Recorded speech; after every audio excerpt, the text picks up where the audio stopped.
அந்த பிஜேபி தலைவர் அண்ணாமலை சொல்றாரு, நாங்கள் ஆட்சிக்கு வந்தால் வீட்டுக்கு ஒருவருக்கு அரசு வேலை. கேட்கிறவங்க கேனா எதை வேணாலும் சொல்லுவார். வீட்டுக்கு ஒரு அரசு வேலை. இன்னைக்கு அரசு ஊழியரே மொத்தத்தில் எவ்வளவு பேர் இருக்காங்க? 11 லட்சம் பேர் தான் இருக்கிறாங்க.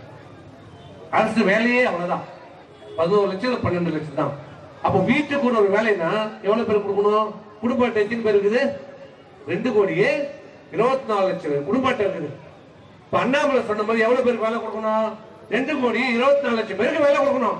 எங்கடா இது? கடல்லே இல்ல.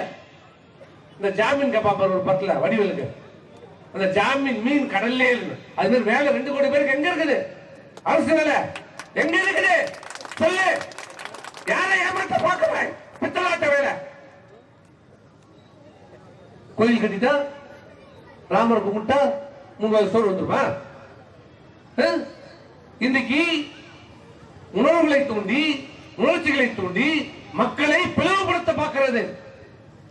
இன்னைக்கு மத்தியில் இருக்கிற அரசாகட்டும், மாநில அரசாகட்டும், 2 அரசுகளுமே இன்றைக்கு மக்களை உணர்ச்சிகளையும் உணர்வுகளையும் தூண்டி மக்களுடைய உண்மையான பிரச்சனைகளை, அடிப்படை பிரச்சனைகளை மறைத்து இன்றைக்கு வாக்குகளை பெறுவதற்கு நாடகம் ஆடிக்கொண்டிருக்கிறது. ஆகவே நாடாளுமன்ற தேர்தல் விரைவிலே வர இருக்கிறது. அடுத்த வாரம் இன்னும் 4-5 நாள் அறிவிக்கலாம். அறிவிச்சுவாங்க.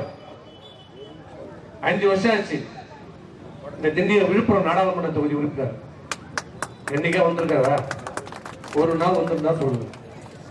புயல், வெள்ளம், கொரோனா 2 வருஷம். இப்ப மழை 2-3 நாள் போச்சு. மறக்காம இந்த பகுதியில் மட்டும் தான் மழை பெய்யுது. ஒரு மாசம் முன்னாடி வந்தாரா?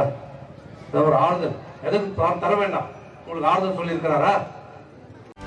செய்திகளை உடனுக்குடனும் துல்லியமாகவும் தெரிந்து கொள்ள சப்ஸ்கிரைப் பண்ணுங்க.